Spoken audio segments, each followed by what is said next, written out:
कल से हरियाणा विधानसभा सत्र शुरू होने जा रहा है।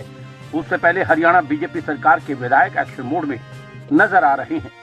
सोनीपत से बीजेपी विधायक निखिल मदान ने सिविल अस्पताल का औचक निरीक्षण किया और इस दौरान सिविल अस्पताल में डिप्टी सीएमओ आशा सहरावत द्वारा थप्पड़ कांड का मामला भी उनके सामने उठा। तो पीड़ित ने विधायक को कहा, मुझे न्याय नहीं मिला तो कर लूंगा आत्महत्या। वहीं सिविल अस्पताल में निखिल मदान ने सुविधाओं का जायजा लिया तो मरीज बोले सुविधाएं नहीं मिल रही, दवाइयां भी बाहर से खरीदनी पड़ रही हैं।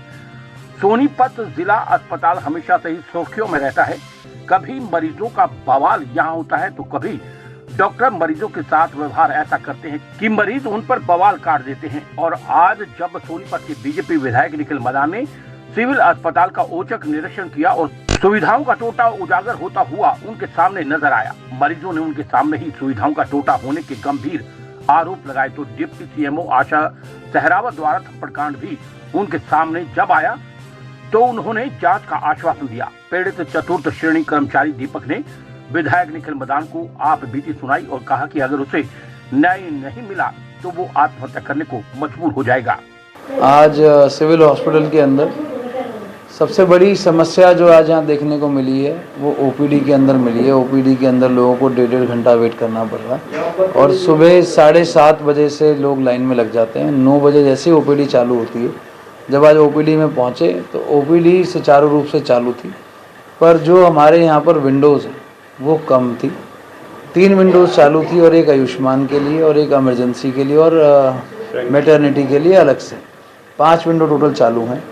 तो आज अभी हमारे साथ में डिप्टी सीएमओ साहब के साथ में जो हमारे ओपीडी के अंदर 2 विंडो बंद थी उन दोनों को चालू करवाया जा रहा है।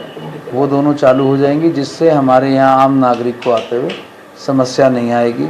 और जो 1-1 घंटा 1.5 घंटा ओपीडी में रहते हैं वेटिंग के लिए पर्ची के लिए, तो वो जल्दी उनका नंबर आएगा।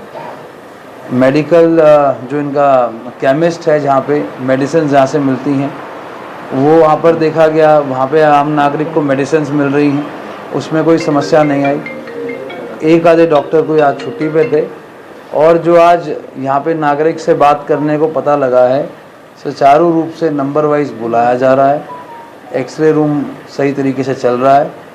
जो छोटी मोटी कमियाँ हैं उनके ऊपर संज्ञान में लाके जितने भी मरीज हैं वो ये कह रहे हैं कि दवाई टाइम पर नहीं मिल रही है, जो दवाई लिखी जाती है वो महंगी है, बाहर से लिखी हुई दवाई बाहर से लेनी पड़ती है और डॉक्टर ये तय करता है कि किस मेडिकल स्टोर से दवाई लेनी होती है। ऐसा जो समझ में आया है, जो ईडीएल मेडिसिन हैं वो आज सिविल हॉस्पिटल में अवेलेबल हैं। कुछ एक मेडिसिन ऐसी हैं जो एक आज एक नागरिक मिले, उनका कुछ एंटी फंगल साबुन था वो यहाँ नहीं अवेलेबल था, वो बाहर के केमिस्ट से रेफ़र किया गया। उसके अलावा उसकी 6 में से 5 मेडिसिन मिली थी। महंगी दवाइयों के बड़े गंभीर आरोप हैं वो लग रहे हैं। इसकी जांच कराई जा रही है और डिप्टी सीएमओ साहब ने भी इस चीज़ को नोट डाउन किया है। अगर ऐसा कुछ या ऐसी कोई बैड प्रैक्टिस या कोई ऐसे गलत काम कर रहा है उसके ऊपर सख्त से सख्त कार्रवाई भी होगी। और अगर कोई ऐसी चीज़ विद प्रूफ संज्ञान में आती है तो कमेटी बनाकर उसके ऊपर कार्रवाई करेगी। काफी दिन से सुर्खियों में हॉस्पिटल थप्पड़ कांड, यहाँ पे एक अधिकारी कर्मचारी को थप्पड़ मारते हैं और जो मेडिकल पुलिस के युवाओं के मेडिकल हो रहे थे, पैसे के लेन देन की बात यहाँ पर काफ़ी चर्चाओं में रही है। सीएमओ साहब खुद संज्ञान में लेकर कमेटी बनाकर उसकी जांच कर रहे हैं। जो थप्पड़ कांड हुआ था यहाँ पर जो बात सुनने में आई थी, और ऐसी कोई चीज़ भी बर्दाश्त नहीं करी जाएगी, सख्त से सख्त कार्रवाई होगी। और अगर कोई ऐसे हमारे सोनीपत के सिविल हॉस्पिटल के अंदर कोई भी गलत प्रैक्टिस करता हुआ अधिकारी या कोई भी डॉक्टर अंदर पाया गया, उसको किसी भी रूप में बख्शा नहीं जाएगा और सख्त से सख्त कार्रवाई करा के जो भी उचित उसके ऊपर दंड होगा वो उसको किया जाएगा। कल आम आदमी पार्टी के नेता ने प्रेस वार्ता कर सिविल अस्पताल के अधिकारी और कर्मचारियों पर काफ़ी गंभीर आरोप लगाए थे और बीजेपी पर भी। क्या उसके बाद विधायक इनसे जागे हैं क्या? मैं एक बात कहना चाहता हूँ, आम आदमी पार्टी वाले पहले अपने अंदर झाँक लें, उनको अपने अंदर की सैनिटाइजेशन करवाने की ज़रूरत है, तब जाकर वो बाहर कहीं आए। जो खुद ही कहीं नहीं है, पूरे दिल्ली को जिन्होंने ख़राब कर दिया मोहल्ला क्लिनिक बना के, और आज वो आगे सिविल हॉस्पिटल की जांच करेंगे या किसी और चीज़ की जांच करेंगे।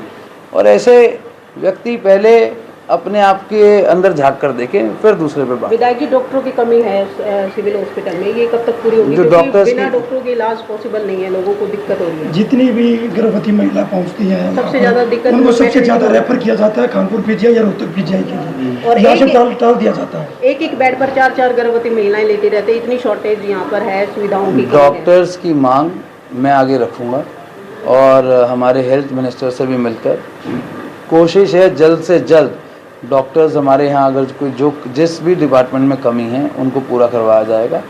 और साथ में अपने सोनीपत के लिए मैटरनिटी के लिए और 100 बेड और बढ़ाने का प्रपोज़ल मैं आगे डाल रहा हूँ, ताकि हमारे शहर के अंदर सिविल हॉस्पिटल में 100 बेड और लाए जाएँ और मैटरनिटी के लिए स्पेशली ध्यान दिया जाए। बेड तो बढ़ाने की बात करते हो, पर यहाँ से रेफर हॉस्पिटल रह गया। जब मैटरनिटी का रेफर होते हैं और कुछ इलाज नहीं। जब मैटरनिटी का स्पेशल हॉस्पिटल या स्पेशल डॉक्टर्स आपके यहाँ पर अवेलेबल होंगे तो यहाँ से रेफ़र वाले केस बहुत कम हो जाएंगे, ना बराबर हो जाएंगे। आज अगर कोई प्रेग्नेंट लेडी को रेफ़र किया जाता है, वो यहाँ पर अगर हमारे यहाँ पर कोई भी शॉर्टेज रहती है उस वजह से अगर रेफ़र होता है, तो अगर स्पेशल मैटरनिटी या हॉस्पिटल अगर यहाँ पर डॉक्टर्स बैठेंगे तो वो रेफ़र वाले केसेस कम हो जाएंगे। मूलभूत सुविधाओं का टोटा कब तक दूर होगा यहाँ पर? बहुत जल्दी सिविल हॉस्पिटल के अंदर आप बदलाव देखेंगे और हमारे civil hospital Sonipat civil hospital को हम बेहतर से बेहतर करने की कोशिश करेंगे। जो आज हमारे यहाँ पर डॉक्टर्स की कमी है या कोई और ऐसी चीज़ें हैं जो सुविधाएं नहीं हैं, उनको जल्द पूरा करवाया जाएगा।